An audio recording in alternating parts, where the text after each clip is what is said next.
हाय आर्मीज, आपका स्वागत है मेरे YouTube channel BTS Korean army 111 इन भोजपुरी सॉन्ग। तो आज मैं आप लोगों को माई क्रूल माफिया हस्बैंड का पार्ट 19 बताऊंगी। चलिए स्टोरी स्टार्ट करते हैं। पिछले पार्ट में हमने देखा था कि जिमिन युंगी को अपने से दूर कर देती है क्योंकि वो नहीं चाहती कि युंगी उसके करीब आए, और वो इसलिए नहीं चाहती थी कि युंगी उसके करीब आए क्योंकि वो युंगी को धोखा नहीं देना चाहती थी।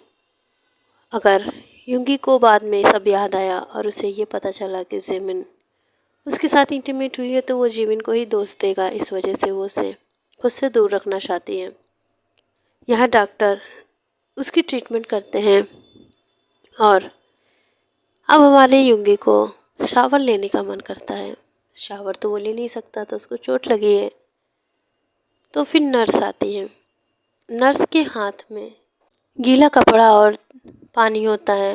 वो युंगी को उसी से पोंछने आ रही थी। यहाँ पर हम देखते हैं जिमिन हमारी जेलस हो जाती है। और हो भी क्यों ना, उसके हस्बैंड को एक लड़की इस तरीके से बात कैसे दे सकती है। यहाँ पर युंगी शोकी उस लड़की को देख के गुस्से से घूरने लगता है और कहता है कि तुम जाओ, मेरी वाइफ है यहाँ पे ये सब करने के लिए। अब तो जिमिन शॉक हो जाती है क्योंकि वो इन सब के लिए रेडी नहीं थी, लेकिन वो इस तरीके से इस नर्स को भी नहीं युंगी को टच करने देना चाहती थी। यहाँ पर जिमिन शाय फील करने लगती है। नर्स जो कि गुस्से से चली जाती है और वो जिमिन को घूरने लगती है कि आखिर उसकी वजह से ही ये सब हुआ है, वरना ये इतने हॉट इतने सेक्सी बंदे को वो बात देती। और आप लोग जानते ही हैं कि बात कैसे दिया जाता है। और हमारी जो नर्स थी उसके माइंड में बहुत कुछ चल रहा था युंगी को लेकर। वो उसे फुल देखना चाहती थी, जो कि हमारी जिमिन को मंजूर नहीं था और ना ही युंगी को। युंगी अपनी वाइफ से कहता है कि तो क्या तुम मुझे बात नहीं दोगी। जिमिन जो कि अब शाय फील करने लगती है। युंगी जो कि अपने क्लोथ को रिमूव करता है, लेकिन वो अपने शर्ट को निकाल नहीं पाता। वो 2-3 बटन ही रिमूव कर पाता है। जिमिन जो कि उसे देख रही थी, तब युंगी कहता है कि इसे करो जल्दी से, तुम्हारी वजह से मैंने उस नर्स को भगा दिया, या तो चाहो तो मैं उसे बुला लूँ। जिमिन कहती है कोई ज़रूरत नहीं है, मैं हूँ ये सब करने के लिए, मैं कर दूँगी। और तुरंत ही वो युंगी की क्लोथ को रिमूव करती है और डोर को लॉक कर देती है, जैसे वो नर्स दोबारा आ ना जाए, क्योंकि उसने उसकी आंखों में हवस देखी थी युंगी को लेके और उसके माइंड की सारी बातें जान चुकी थी। इस तरीके से वो उसके बेयर चेस्ट पे इस तरीके से बात करा रही थी। यहाँ पर युंगी हॉट फील करने लगता है जिमिन के टच से, क्योंकि युंगी को कुछ याद नहीं है, वो उसे अपनी वाइफ मानता है। तो जाहिर सी बात है जिमिन का चेहरा लाल हो जाता है और युंगी कहता है कि तुम इस तरीके से रेड क्यों हो रही हो, मैं पूरा तुम्हारा ही हूँ और तुमने मुझे इस तरीके से बहुत बार देखा होगा, और जल्दी से उससे भी रिमूव करो। यहाँ पर युंगी अपने लोअर पार्ट की तरफ इशारा कर रहा था और अपनी अंडरवियर को भी रिमूव करने को बोल रहा था। जिमिन जो कि शाय फील कर रही थी, वो उसे रिमूव तो करना ही पड़ेगा, बिना उसे रिमूव किए वो फुल बात कैसे देगी। वो तुरंत ही युंगी को एक चद्दर उड़ा देती है और धीरे से उसके अंडरवियर को निकालती है। युंगी जो कि स्मार्क कर रहा था, वो अपनी शाही वाइफ को देख रहा था और अंदर ही अंदर बहुत ज़्यादा ही खुश हो रहा था उसे देखकर। यहाँ पर जिमिन जल्दी से उसे फटाफट मार देती है, क्योंकि गलती से उसने युंगी को टच कर लिया था, जिससे उसका फेस और रेड हो गया था और उसकी आंखें बड़ी हो गई थी। हमारा युंगी जो कि बहुत ज़्यादा ही हॉट फील करने लगा था। अब वो कहता है कि अब तुमने एक काम बहुत ही ज़्यादा बुरा कर दिया है। जिमिन कहती है क्या। जिमिन जो कि उसे क्लोथ पहना रही थी। यूंगी कहता है कि तुम्हें कुछ करना पड़ेगा, अगर तुम नोटिस नहीं कर पा रही हो तो क्या तुम नीचे देखोगी। शिमिन जो कि बेड के नीचे देखने लगती है। यूंगी कहता है कि वहाँ नहीं, वहाँ देखो। जब वो देखती है तो शॉक हो जाती है, क्योंकि वहाँ पर जो उसे महसूस हो पा रहा था कि यूंगी हार्ड हो चुका है और जो चादर होती है वो थोड़ी सी उठ चुकी है। इस तरीके से देखकर तो शिमिन और ज़्यादा रेड हो जाती है। यूंगी कहता है कि तुम्हें ही इसे शांत करना होगा, क्योंकि तुम्हारी वजह से ये सब हुआ है। तुमने अगर उसे टच ना करती तो वो आराम से सो रहा होता, लेकिन अब तुम्हें उसे काम करना होगा। शिमिन जो कि इतनी शेमलेस बातें सुन के बहुत ज़्यादा ही शॉक हो चुकी थी, क्योंकि यूंगी की इतनी शेमलेस बातें उससे बर्दाश्त नहीं हो रही थी, ना ही यूंगी ने कभी की थी। अब शिमिन कहती है कि मैं कैसे। तो फिर यूंगी कहता है कि ये तुम ही करोगी, तुमने तो बहुत बार किया होगा ना ये सब। अब शिमिन शॉक हो जाती है। अब वो क्या करे, उसे कुछ समझ नहीं आता है। अब वो चादर के अंदर ही अपने हाथ को लेके जाती है और अपने काम को करने लगती है। और यूंगी यहाँ पे मौन कर रहा था। यूंगी को बहुत ज़्यादा अच्छा लग रहा था कि जिमिन के इतने सॉफ्ट हैंड उसे टच कर रहे हैं। यहाँ जिमिन का तो सेंस ही पूरा लूज़ हो चुका था। वो इतनी ज़्यादा मुश्किल से ये सब कर रही थी कि वो खुद ही नहीं जान सकती है आखिर वो कर क्या रही है। आज से पहले उसने ऐसे कभी भी नहीं किया है और एकदम से उसने ऐसे किया है, तो वो बहुत ज़्यादा ही शाय फील कर रही थी। यूंगी फुल एंजॉय कर रहा था। उसे बहुत ज़्यादा अच्छा लग रहा था अपनी वाइफ के साथ इस तरीके से टाइम स्पेंड करने से।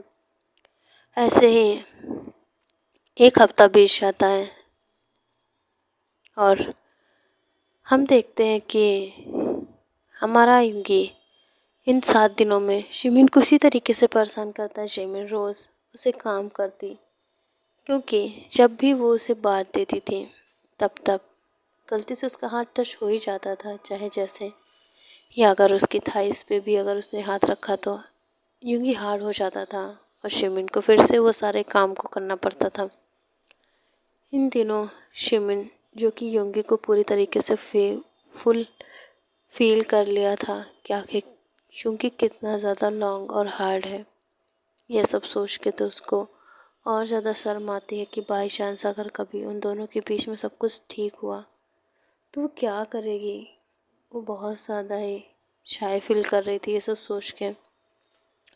आज यूंगी को डिस्चार्ज मिल जाएगा, क्योंकि यूंगी बहुत ज़्यादा ही अब परेशान हो चुका था इन सब चीज़ों से।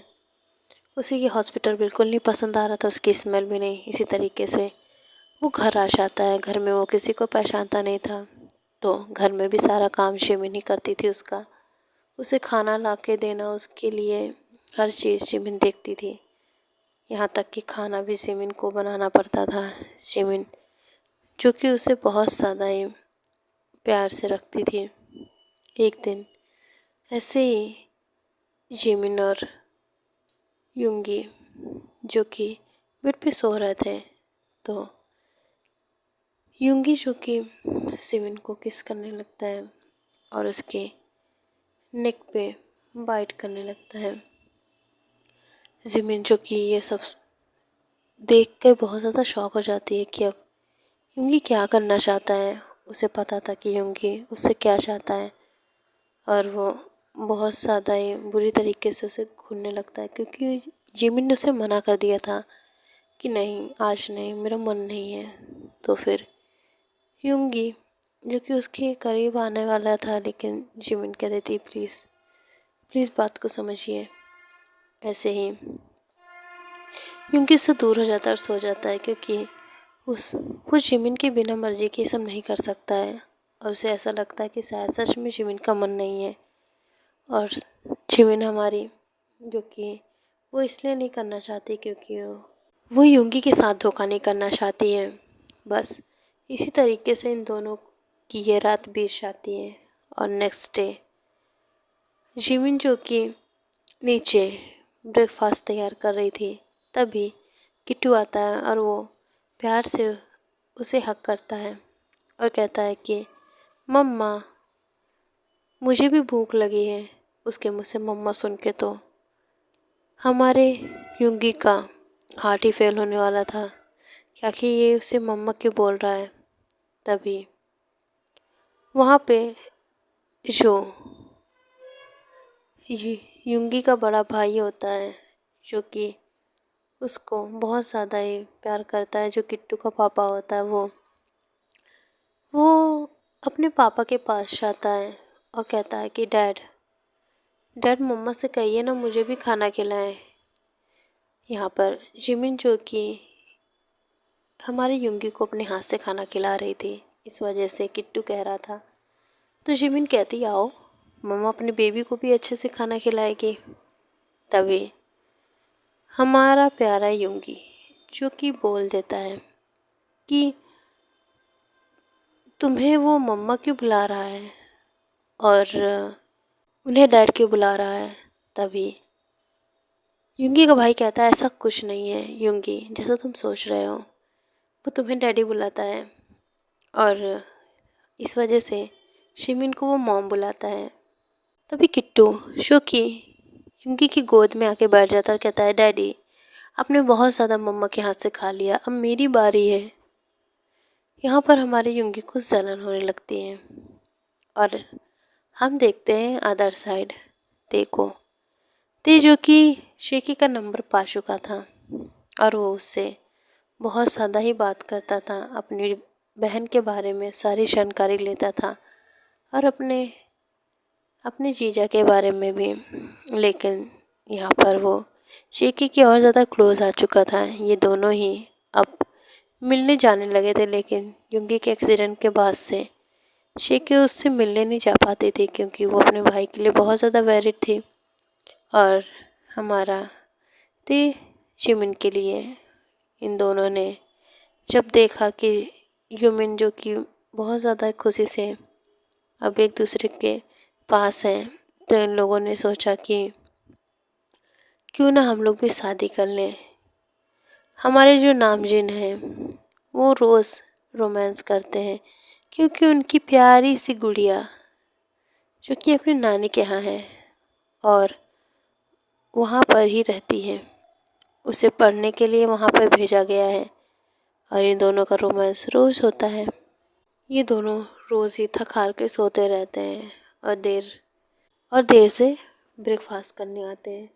कोई भी इन्हें नहीं कुछ बोलता है और इसी तरीके से ह्यूमन की लाइफ चल रही है।